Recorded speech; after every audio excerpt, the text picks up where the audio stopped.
Good morning student. आज हम eighth class की जो इंग्लिश हमारी फर्स्ट बुक है रीडर, जिसका नाम है हनी ड्यू, उसके जो फर्स्ट लेसन है the best Christmas present in the world को रीड करेंगे। जो इस कहानी में जो राइटर है वो एक लेटर के बारे में बताता है जो फर्स्ट वर्ल्ड वार के दौरान लिखा गया था। जो इसमें मेन पात्र है उसकी पत्नी को लिखा गया था। तो पहले इसमें कुछ है आपको बताते इसमें बिफोर यू रीड में देयर आर सम डेट्स। कुछ डेट्स हैं, तारीख हैं, दिनांक है और पीरियड्स ऑफ टाइम, कुछ समय अंतराल है in the history of the world, इस संसार की हिस्ट्री में, इस वर्ल्ड हिस्ट्री में कुछ डेट्स हैं और कुछ समय अंतराल हैं दैट आर सो सिग्निफिकेंट, जो इतनी महत्वपूर्ण हैं दैट एवरीवन नोज, जिसको हर कोई जानता होगा, एंड रिमेंबर्स देम, और हर किसी को वो याद भी होंगी। The story you will read mentions one such date, और ये जो कहानी है वो भी एक ऐसी ही कहानी है। इसमें कहानी में जो मेंशन है, जो यहाँ पर जो डेट्स बताई गई हैं, जो महत्वपूर्ण डेट्स हैं उनमें से एक है, और जो इवेंट है वो भी महत्वपूर्ण है जो यहाँ पर मेंशन की गई है। A war between the British and the Germans in 1914, कि एक युद्ध जो अंग्रेज़ों और जर्मन्स के बीच हुआ था 1914 में। हम सब जानते हैं कि 1914 में जो फर्स्ट वर्ल्ड वार है वो शुरू हुआ था और उसमें पूरी दुनिया ने भयानक मंजर देखा था। Can you gas which war it was, क्या तुम गैस लगा सकते हो, अंदाज़ा लगा सकते हो कि ये कौन सा युद्ध था। हमने जैसे कि आपको पहले ही बताया कि ये जो वार था ये फर्स्ट वर्ल्ड वार था, यानी इसमें तकरीबन संपूर्ण जितने वर्ल्ड के देश हैं उसने किसी न किसी रूप में हिस्सा ज़रूर लिया था। आगे देखते इसमें do you know which events the dates below refer to, यहाँ पर कुछ डेट्स दी गई है घटनाओं से संबंधित, क्या तुम उनको जानते हो। जैसे फर्स्ट में इसमें 4 जुलाई 1776, 4 जुलाई 1776। तो यहाँ पर हम प्रत्येक डेट के बारे में डिस्कस करेंगे क्योंकि ये जो चैप्टर है वो बेसिकली इतिहास से संबंधित है। तो 4 जुलाई 1776 इस दिन जो अमेरिका है वो स्वतंत्र हुआ था ब्रिटेन से, क्योंकि ब्रिटेन ने वहाँ पर अपनी 13 बस्तियाँ स्थापित की थी और वहाँ पर 4 जुलाई 1776 को उस समय अमेरिका ने अपना पहली बार स्वतंत्रता प्राप्त की थी और वहाँ पर डेमोक्रेसी की स्थापना की थी। सेकंड है इसमें 17 दिसंबर 1903, 17 दिसंबर 1903, ये भी इतिहास में एक महत्वपूर्ण डेट है और इस दिन जो राइट ब्रदर्स हैं उन्होंने आसमान में जो हेलीकॉप्टर है, जहाज़ है, उसको उड़ाया था और इसमें ये केवल 12 सेकंड के लिए उड़ाया गया था और 12 सेकंड में इस जहाज़ ने 120 मीटर की दूरी ही तय की थी। 120 पता नहीं मीटर है या 120 फीट है, ऐसा ही मतलब कुछ दिया गया है इसमें। वैसे आंसर दे रखे लेकिन वो बाद में देख लेंगे। फिर आगे इसमें सी में 6 दिसंबर 1945, 6 अगस्त 1945। आप सब जानते हैं कि 1945 ये एंडिंग चल रहा था सेकंड वर्ल्ड वार का, और ये जो महत्वपूर्ण घटना है इसलिए है क्योंकि इस दिन जो जापान का जो शहर है हिरोशिमा, उस पर बॉम्ब गिराया गया था। और ये जो बॉम्ब गिराया गया था इतिहास की दृष्टि से ये बहुत ही महत्वपूर्ण है क्योंकि एटम बम थे गिराए गए थे हिरोशिमा और नागासाकी पर। और ये जो एटम बम गिराया गया था इसका जो नाम था ये हिरोशिमा पर लिटिल बॉय, और जो नागासाकी थी उस पर गिराया गया जो बम था वो फैट मैन था। तो आगे इसमें डी 30 जनवरी 1945, 30 जनवरी 1948 को। 30 जनवरी 1945 ये इंडिया से संबंधित है और इस दिन जो महात्मा गांधी है उसकी हत्या की गई थी। वैसे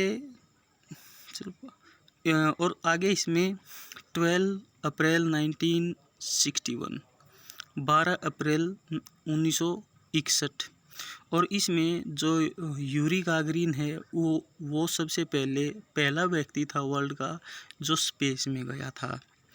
यानी इस व्यक्ति ने पूरी दुनिया के लिए स्पेस का रास्ता खोल दिया था कि धरती से भी आगे कुछ है, हम वहाँ पर भी कुछ कर सकते हैं, यूनिवर्स के बारे में और ज़्यादा जान सकते हैं। और लास्ट है इसमें एफ में 20 जुलाई 1969 और आखिर में इसमें 20 जुलाई 1969 और इस दिन जो नील आर्मस्ट्रॉन्ग था उसने पहली बार जो चंद्रमा है उसके चंद्रमा की सतह पर पहली बार कदम रखा था। ठीक है, तो आगे इसमें हम जो हमारा लेसन है उसको हम रीड करते हैं, देखते हैं क्या इसमें। आई स्पॉटेड इट, जो आई है यहाँ पर राइटर ने अपने लिए प्रयोग किया है। आई स्पॉटेड, स्पॉटेड मीन्स सा, मैंने इसको देखा था in a junk shop in Bridport, Bridport की एक कबाड़ी की दुकान में। यानी ये क्या था, ईट किसके लिए प्रयोग किया गया है आगे बताएगा राइटर के द्वारा। ए रोल टॉप डेस्क, यानी एक रोल टॉप डेस्क जो राइटर ने ब्रिडपोर्ट की एक जंक शॉप पर देखी थी।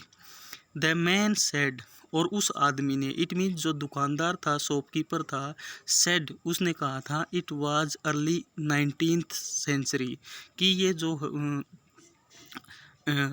जो रोल टॉप डेस्क है ये 19वीं शताब्दी के प्रारंभ में बनी हुई है। एंड ओक, और किससे बनी हुई है, ओक से बनी हुई है। आई हैड वांटेड वन, मुझे एक चाहिए थी। यानी जो राइटर है वो कहता है कि मुझे इस तरह की जो टेबल है, डेस्क है, वो मुझे चाहिए ही चाहिए था। और रोल टॉप डेस्क वो डेस्क होता है जिसमें ड्रॉवर्स होते हैं। But they were far too expensive, लेकिन मुझे ये रोल टॉप डेस्क चाहिए तो था, लेकिन इनकी जो कीमत थी वो बहुत ज़्यादा होती थी, एक्सपेंसिव थे, महंगे थे। This one was in a bad condition, लेकिन जो राइटर जिसकी बात करता है अब, जो उसने कबाड़ी की दुकान पर देखा था उसके बारे में बताता है कि वो बैड कंडीशन में था, बुरी हालत में था। The roll top in several pieces, कि जो रोल टॉप था यानी जो डेस्क था जो ऊपर का हिस्सा था उसमें विभिन्न प्रकार के पीसीज थे, टुकड़े हो चुके थे। वन लेग क्लमसली मेंडेड, और एक जो टांग, एक जो लेग थी उसकी डेस्क की, वो भद्दे तौर पर उसकी रिपेयर की गई थी। क्लमसली मीन्स भद्दे तौर पर, मेंडेड मीन्स रिपेयर की गई थी। Scorch marks, scorch marks means जले हुए के निशान। ऑल डाउन वन साइड, और दूसरी साइड, एक साइड में एक तो टांग जो लेग थी उसकी वो ख़राब हो चुकी थी, वो भद्दे तौर पर उसको रिपेयर किया गया था, और जो दूसरी साइड थी वो थोड़ा सा ऐसा लग रहा था जैसे जली हुई है। It was going for very little money, हालांकि ये कुछ ही पैसों में मुझे मिलने वाली थी, यानी इसकी कीमत इतनी ज़्यादा नहीं थी। I thought I could restore it, मैंने सोचा कि मैं इसकी रिपेयर करवा लूँगा, इसको ठीक करवा लूँगा। It would be A risk, ये मेरे लिए एक रिस्क भी था, एक चैलेंज भी था। But I had to have it, लेकिन मुझे तो ये करना ही था। जब भी इसमें यहाँ पर ये हैड टू है, और जब कहीं पर भी हैज़, हैव, हैड इसके पीछे टू आता है तो ये मजबूरी ही है, मजबूरी को दर्शाता है। और जो राइटर है, राइटर ने पहले ही बताया कि मुझे वो किसी भी हाल में चाहिए, जो रोल टॉप डेस्क है वो चाहिए ही चाहिए थी, चाहे वो किसी भी कीमत पर क्यों न मिले, ठीक है, किसी भी हाल में क्यों न मिले। आई पेड द मैन, मैंने उस आदमी को पैसे दिए। And brought it back to my work room at the back of the garage, और गैरेज के पीछे एक वर्क रूम था, मैं उसको वहाँ पर उसमें ले आया। I began work on it on Christmas Eve, और मैंने उस पर क्रिसमस इवनिंग, क्रिसमस की जो शाम थी उसी दौरान मैंने उस पर काम करना शुरू कर दिया था। I removed the roll top completely, और जो ऊपर का रोल टॉप था मैंने उसको पूर्णतः रिमूव कर दिया था, हटा दिया था। And pulled out of the drawers, और जो दराजें थी उनको खींचकर बाहर निकाल दिया था। The winner had lifted almost everywhere.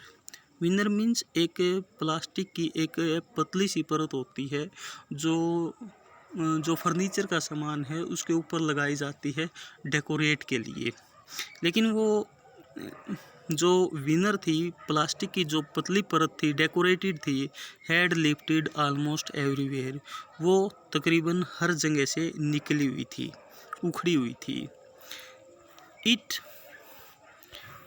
It had looked like water damage to me, और ये ऐसा लग रहा था जैसे पानी ने इसको नुकसान पहुंचाया हो, क्योंकि एक तो ये बहुत समय पहले बनी थी और ऊपर से लगता था कि जैसे इस पर पानी वगैरह गिरा हो और पानी के लगातार गिरने के कारण ये खराब हो गई हो।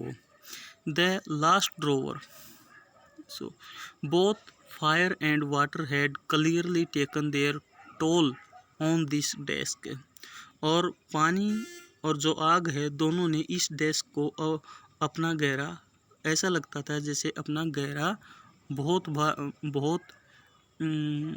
कहर बरपाया हो।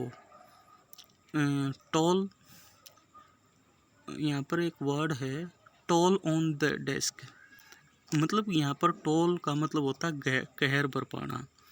The last drawer was struck fast, और जो अंतिम जो दराज थी, ड्रॉवर था, वो बहुत मतलब उसमें फंसा हुआ था, वो निकल नहीं रहा था।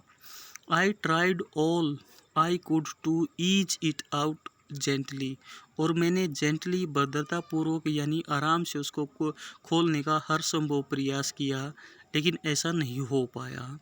इन दी एंड, अंत में आई यूज्ड ब्रूट फोर्स, और अंत में मैंने उस पर बहुत ज़्यादा जोर लगाना पड़ा।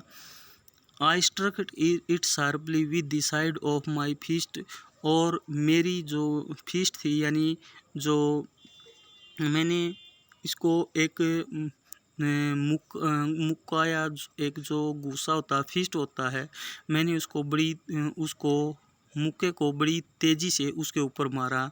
And the drawer flew open to reveal a shallow space underneath, और ऐसा करने से जो वो दराज थी वो गिर गई थी, और उसके अंदर एक छोटा सा स्पेस दिखाई दिया। ए स्ट्रीट ड्रॉवर, एक गुप्त ड्रॉवर, कि मैंने जैसे ही मतलब खोला उसको बड़ी तेज़ी के साथ, तो मैंने लगा कि उसके अंदर एक सीक्रेट और डेस्क है, ड्रॉवर है डेस्क के अंदर। There was something in there, उसमें ऐसा लग रहा था जैसे कुछ है। I reached in and took out a small black tin box, और मैंने देखा, मैंने अपने हाथ को अंदर डाला और एक छोटा और काला टीन का डिब्बा मुझे मिला, बाहर निकाला। Sellotaped to the top of it was a piece of lined note paper, और इसके ऊपर जो सेलो जो चमकदार जो टेप होती है वो है, सेलो टेप से लगा हुआ एक रेखांकित नोट पेपर का टुकड़ा था, यानी लपेटा हुआ था। And written on it in shaky hand writing, और इसमें ऐसे लगता था जैसे लड़खड़ाती हुई हैंड राइटिंग में उसमें लिख रखा था जिम्स लास्ट लेटर। और उसमें क्या लिख रखा था कि ये जिम का अंतिम लेटर है, रिसीव्ड जनवरी 25 1915 और 25 जनवरी 1915 को प्राप्त हुआ था। To be breed with me, इसको मेरे साथ दफना देना। व्हेन द टाइम कम्स, जब उचित समय आए यानी मेरे मरने का जब समय आए तो इसको भी मेरे साथ दफना देना। फिर ये कहता है I knew as I did it was wrong of me to open the box. फिर ये राइटर कहता है हालांकि मैं जानता था कि इस बॉक्स को खोलना मेरे लिए उचित नहीं था, ये जो मैं काम कर रहा था ये टोटली रॉन्ग था, but curiosity got the better of my scruples means संदेह या नैतिकता। लेकिन ये कहता है कि जो नैतिकता है, नैतिकता के ऊपर जो क्यूरियोसिटी थी, उत्सुकता थी, वो जो ज़्यादा भारी थी। इट यूजुअली डज, और ऐसा सामान्य तो आमतौर पर होता भी है। यानी जो राइटर था वो ये जो डेस्क था उसको खोलने का बहुत ज़्यादा उत्सुक था, खोलना चाहता था। हालांकि वो मानता था क्योंकि उसके हृदय में एक बार ज़रूर ये आया कि ये ऐसा काम करना उचित नहीं है, लेकिन फिर वो अपनी क्यूरियोसिटी को नहीं रोक पाया, इसीलिए उसने उसको निकाल लिया। Inside the box there was an envelope, और बॉक्स के अंदर एक और लिफाफा था। द एड्रेस रीड, और उस पर एड्रेस जब इसने पढ़ा, Mrs Jim McPherson, 12 Copper Bridges Bridport Dorset. तो ये जो मैकफर्सन था एक, उसके द्वारा उसकी पत्नी को लिखा गया था, जिसका जो एड्रेस था वो 12 कॉपर ब्रिजेज था ब्रिडफोर्ट में, Dorset. I took out the letter, मैंने इस लेटर को उठाया, एंड अनफोल्डेड इट, और इसको खोला। It was written in pencil, ये पेंसिल के साथ लिखा हुआ था। And dated at the top, और टॉप के ऊपर जो टॉप था इसका उसके ऊपर लिखा हुआ था दिसंबर 26 1914, और इस पर लिखा हुआ था 26 दिसंबर 1914।